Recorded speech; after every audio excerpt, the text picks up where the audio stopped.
तो पिछली पार्ट में हमने देखा था कि अंडरग्राउंड सोल मास्टर कंपटीशन शुरू हो चुका था, जहां इनाम के तौर पर कई सारी रेयर चीजें हैं। एक तरफ ये कंपटीशन चल रहा है और वहीं दूसरी तरफ टियान रेन को रास्ते से हटा देने की प्लानिंग शुरू हो चुकी है, जिसके लिए श्रग एकेडमी से टीचर जुआन और बॉडी सेक्स से मास्टर वूजी दोनों ही पहुंच चुके थे।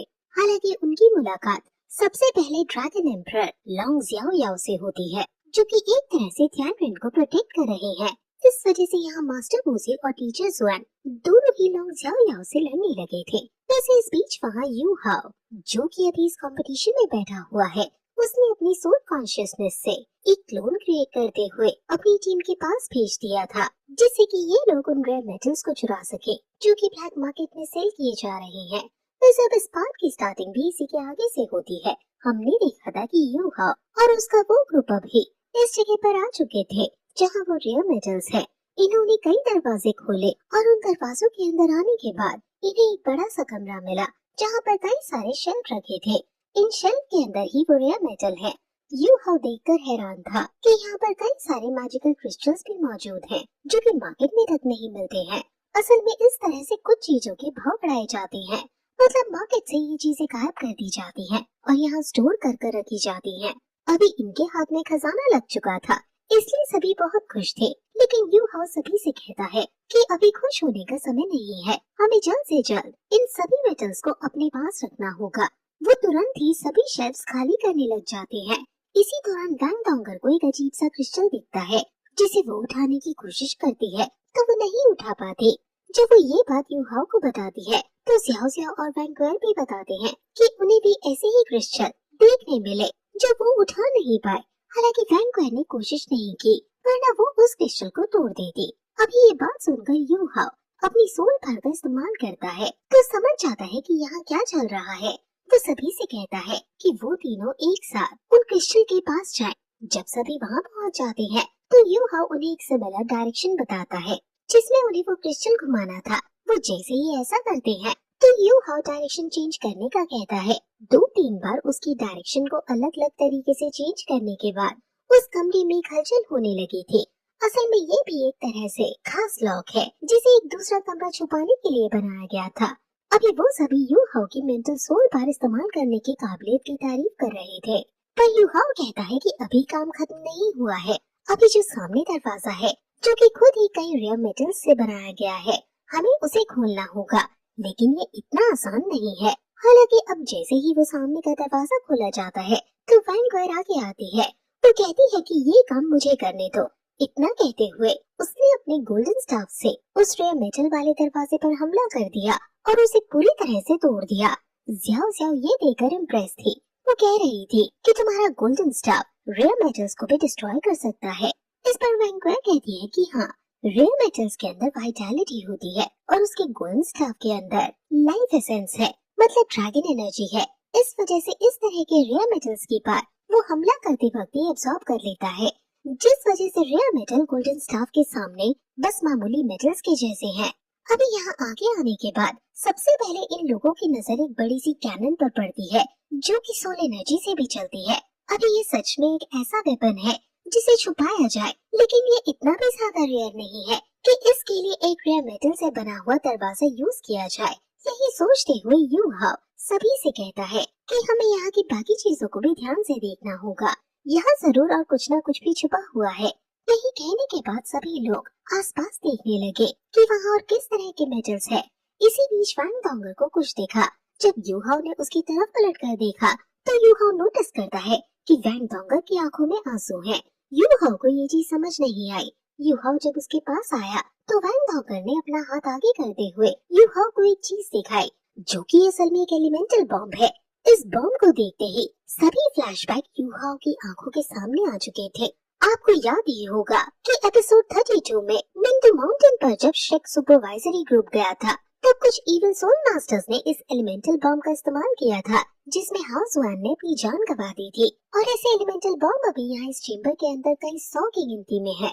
ज़्याओ ज़्याओ यहाँ आगे के कमरे में बढ़ते हुए कहती है कि ये बम उस बम से भी ज्यादा ताकतवर है। वो अभी कह रही थी कि इस तरह के बॉम्ब्स को यूज करना प्रोहिबिटेड है, मतलब कि यूज करना मना है, लेकिन फिर भी सन एंड मून एम्पायर इस तरह के बॉम्ब्स को छुपा रहा है। इसका मतलब ये साफ साफ वॉर की तैयारी है।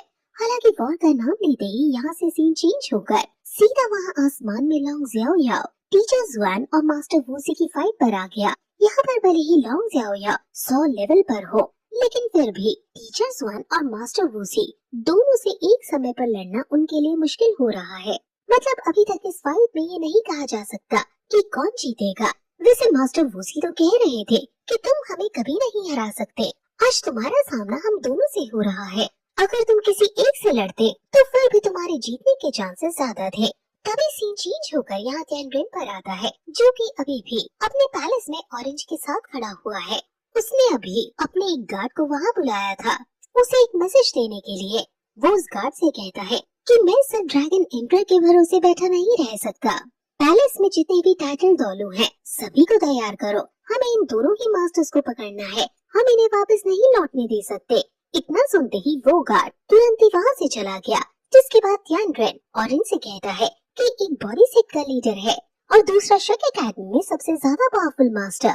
अगर ये दोनों ही यही हार गए तो दो बड़े सेट पूरी तरह से डिस्ट्रॉय हो जाएंगे। आखिर इन दोनों ने इतनी बड़ी गलती की कैसे? इतने में ही वहाँ उनके पैलेस पर हमला हो जाता है। ये हमला बॉडी सेट के गार्ड्स की तरफ से था। साथ ही टीचर जुओ और शेक एकेडमी के भी गार्ड वहाँ पहुँच चुके थे। और तो और प्रिंसेस यूजियो और उनके लोग भी वहाँ आ चुके हैं। अभी हमला हर तरफ से था, जो चीज तियानड्रेन ने एक्सपेक्ट ही नहीं की थी। इसी कारण से उसके जो बाकी गार्ड्स थे वो भी हमले को सरवाइव नहीं कर पा रहे हैं। वैसे भले ही ऑरेंज तियानड्रेन को ज्यादा पसंद ना करती हो, लेकिन एक तरह से वो उसकी वाइफ है, इसलिए उसे तियानड्रेन की चिंता है। जैसे ही उसने देखा कि उनके पैलेस पर हमला हो चुका है तो तुरंत सिग्नल्स फायर कर दिए, जिससे कि उनकी सेफ्टी के लिए वहाँ पर कोई उन्हें बचाने के लिए आए। हालांकि यहाँ उन पर हमला करने वाले लोग ऑलरेडी तैयार थे। इसी वजह से उन लोगों ने उस सिग्नल को हवा में आने ही नहीं दिया और पहले ही रोक लिया। इतने में ही हम नोटिस करते हैं कि वहाँ यूहाओ की फ्रेंड नाना, जिसे यूहाओ ने इविल स्पिरिट चर्च के लोगों से बचाया था, वो पैलेस की तरफ चढ़ते हुए तियानड्रेन पर हमला कर रही थी। वो कहती है कि अब तुम नहीं बचोगे।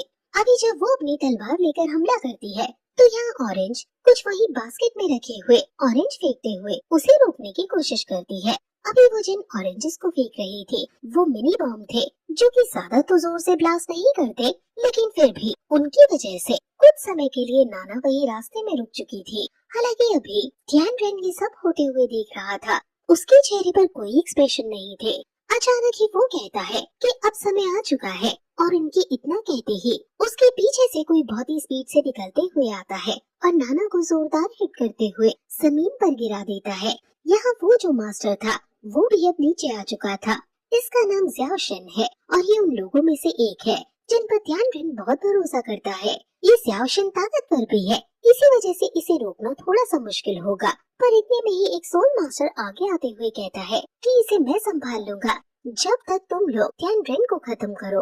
अभी वैसे तो वो मास्टर ज़ियाओ शेन के बराबर नहीं था, लेकिन फिर भी कुछ देर तक वो उसे रोक ही सकता था। पर इतने में ही वहाँ पर एक लड़की की एंट्री होती है जिसने अपना चेहरा ढक रखा है, लेकिन उसके आते ही वहाँ इतनी ज्यादा गर्मी फैलने लगी जैसे कि आग लग चुकी हो। वैसे टीचर्स वो पहचान चुकी थी कि ये माई ज़ियाओ याओ है, क्योंकि वीनर और प्रिंसेस यूजियो इसके बारे में पहले ही बात कर चुके थे। वैसे अभी माओ का यहाँ होना इनके लिए पॉजिटिव चीज नहीं है, क्योंकि वो सच में ताकतवर है और अभी वो खुद के कंट्रोल में भी नहीं है। मतलब अभी वो एक इविल सोल मास्टर बन चुका है। इसी वजह से उनके ये हमले इनके खिलाफ थे। पर यही देखते हुए लांगाओ तियान खुद को ट्रांसफॉर्म करते हुए सामने आता है और माओ से खुद लड़ने आगे बढ़ जाता है। वैसे लांगाओ तियान उसके जनरेशन का सबसे ताकतवर सोल मास्टर है, लेकिन माओ उसकी सीनियर है। इस वजह से लांगाओ तियान के वो हमले, जो कि पहले बहुत ताकतवर लग रहे थे, अभी माओ के सामने कुछ भी नहीं लगते। वो इजीली उसे जमीन पर पटक देती है और फिर ब्लैक रॉक डिस्ट्रक्शन अटैक से वहाँ नीचे खड़े कई सारे गार्ड्स को जिंदा जला देती है। यहाँ उसे फर्क नहीं पड़ रहा था कि उनमें से आधे गार्ड से भले ही तियानड्रेन के भी क्यों ना हो, उसे बस हमला करने में मजा आ रहा था। अब ये चीज देखकर कई लोग तो बहुत ही ज्यादा डर चुके थे, पर इतने में ही टीचर ज़ो आगे आती है। वो अभी एक बहुत ही पावरफुल फॉर्मेशन क्रिएट कर रही थी, जिसके लिए उन्होंने अपनी सभी सोल रिंग्स एक्टिवेट कर ली थी। यहाँ अभी वो अपने 8 सोल्स के, जिसे हेवन एंड अर्थ की एनर्जी से क्रिएट किया जाता है, उसका इस्तेमाल कर रही थी। वो एक बहुत बड़ा yin and yang formation create करती है, जो कि इतना बड़ा था कि उसने तियानरेन के पूरे पैलेस को ही कवर कर लिया। वहाँ एक बहुत बड़ा गोल सर्कल क्रिएट हो चुका था, जो कि पूरी तरह से एनर्जी का बना हुआ है।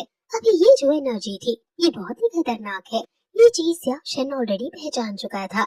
इसी वजह से वो आगे बढ़कर टीचर ज़ुओ को रोकने वाला था, लेकिन इतने में ही उस दूसरे सोल मास्टर ने उसे पकड़ लिया और आगे नहीं बढ़ने दिया। वहाँ पैलेस में ऊपर जहाँ तियानरेन और ऑरेंज थे, वहाँ ऑरेंज को समझ नहीं आ रहा था कि अब वो क्या करे, लेकिन इतने में ही तियानरेन अपनी चेयर पर से खड़ा होता है। वो उसे पकड़ता है। ऑरेंज ये देखकर हैरान थी। वो कहती है कि क्या आप खड़े हो सकते हो, लेकिन तियानरेन इस पर कोई जवाब नहीं देता और सीधा उस पैलेस पे से छलांग लगा देता है। उसका डिसीजन सही था, क्योंकि जैसे ही उसने और ऑरेंज ने वहाँ से छलांग लगाई, तभी एक बहुत ही तेज धमाका हुआ, जिसने पूरे पैलेस को उड़ा दिया था। मतलब पूरे पैलेस में आग लग चुकी थी। वैसे अभी तियानरेन और ऑरेंज भी ज्यादा दूर तक छलांग नहीं लगा पाए थे, क्योंकि ऊपर से नीचे गिरने में बहुत टाइम लगता है और धमाके में इतना समय नहीं मिला। इसी वजह से सबके चेहरे पर स्माइल थी। हालांकि सभी ने अपने सामने एक शील्ड जरूर तैयार कर ली है, क्योंकि उसके धमाके की एनर्जी बहुत खतरनाक थी और साथ ही साथ इन्हें अभी गार्ड डाउन नहीं करना है। वैसे एक पल के लिए इन लोगों ने सोच लिया था कि तियानरेन नहीं रहा, लेकिन इतने में ही वहाँ उस पैलेस के ऊपर ही कुछ हलचल महसूस हुई। अचानक ऊपर की जो मीनार थी वो टूटी और उससे एक एनर्जी बॉल निकल कर आई, जिस एनर्जी बॉल के अंदर भी एक अजीब सी चीज थी। अभी वो अजीब सी चीज क्या है, ये चीज तो समझ में नहीं आई, लेकिन उसकी एनर्जी से ये जरूर पता लग गया कि वो अगर सोल गाइड टूल के लेवल के हिसाब से बात की जाए तो लेवल 9 पर है। इस तरफ टीचर ज़ुओ ने अपनी पूरी एनर्जी इस्तेमाल कर ली थी, इसलिए उनकी हालत भी खराब थी, क्योंकि उनके पास अब अपनी ज्यादा पार नहीं बची हुई।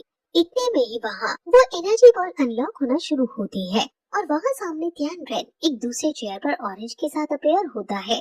इससे ये लोग समझ चुके थे कि तियानरेन इस तरह के हमले के लिए भी तैयार था। वो जानता था कि उसके पैलेस को भी टारगेट बनाया जा सकता है। अचानक ही तियानरेन अपनी एनर्जी का इस्तेमाल करता है, जिसके बाद वहाँ कई सारे और पिलर्स निकलना शुरू हो जाते हैं। ये पिलर साइज में बड़े थे। अभी उन पिलर्स को सामने लाते हुए तियानरेन कहता है कि तुम लोग सच में बहुत बहादुर हो। तुमने अपनी पूरी कोशिश की मुझे खत्म करने की। तुम्हें इस चीज के लिए अपनी जान दांव पर नहीं लगानी चाहिए थी। ये सुनते ही सभी समझ गए कि तियानरेन उनके हमले के बारे में शायद पहले से जानता था। इस वजह से उसने इन लोगों को यहीं पर कैद करने की तैयारियां कर रखी हैं। यही देखकर वीना तुरंत ही सभी को वापस लौट जाने का कहती है। उसका ऑर्डर सुनते ही वो सभी लोग वहाँ से भागने लगे थे। अभी उसकी आवाज वहाँ ऊपर टीचर जुआन और मास्टर वूजी ने भी सुन ली है और वो भी समझ गए हैं कि इनका प्लान लगभग नाकाम हो चुका है। वहीं नीचे अभी जब वीना ने सभी को भागने को कहा और वो सभी भागने लगे, तो तियानरेन के गार्ड्स आगे बढ़ने वाले थे, लेकिन तियानरेन ने उन सभी को रोक दिया और कहा कि इन्हें भागने दो। अब सीन वापस से यहाँ ऊपर हवा में फाइट पर आता है, जहाँ जब लोंग ज़ियाओ याओ ने नोटिस किया कि वो लोग हार रहे हैं, तो लोंग ज़ियाओ याओ कहने लगा कि अब तुम क्या करोगे। इस पर मास्टर वूजी कहते हैं कि मुझे कोई फर्क नहीं पड़ता, अगर आज यहाँ पर मैं मारा भी जाऊँ, मैं तुम्हें सबक सिखाए बिना यहाँ से नहीं लौटने वाला। इतना कहते हुए वो लोंग ज़ियाओ पर हमला करता है। अब इनके बीच फाइट चल रही है और अभी वहाँ टीचर जुआन कह रहे थे कि मैं उम्मीद करता हूँ कि यू हाओ और वैंग क्वे दोनों अपने मिशंस में कामयाब हुए हों। अचानक ही सिग्नल लाल हो गया, इसका मतलब हर तरफ प्रॉब्लम्स हैं। उसी दौरान उनकी नजर यहाँ मास्टर वूजी पर पड़ती है, जो कि अपनी एक सोल स्किल को एक्टिवेट कर रहे थे। इस सोल स्किल के चलते हुए एक बहुत ही बड़ा एनर्जी बबल क्रिएट होता है, जिसका साइज सच में बहुत बड़ा था। वो साइज इतना बड़ा था कि लोंग ज़ियाओ याओ का ड्रैगन भी उसे पूरी तरह से कवर नहीं कर पा रहा था। फिर भी लोंग ज़ियाओ याओ ने किसी तरह से उस बबल को कंप्रेस कर लिया और फिर अपनी ड्रैगन की मदद से उसे हवा में ले आए। पर उस कंप्रेशन के चलते अचानक से ही वो बबल ब्लास्ट हुआ, इससे वो एनर्जी डिस्ट्रॉय हो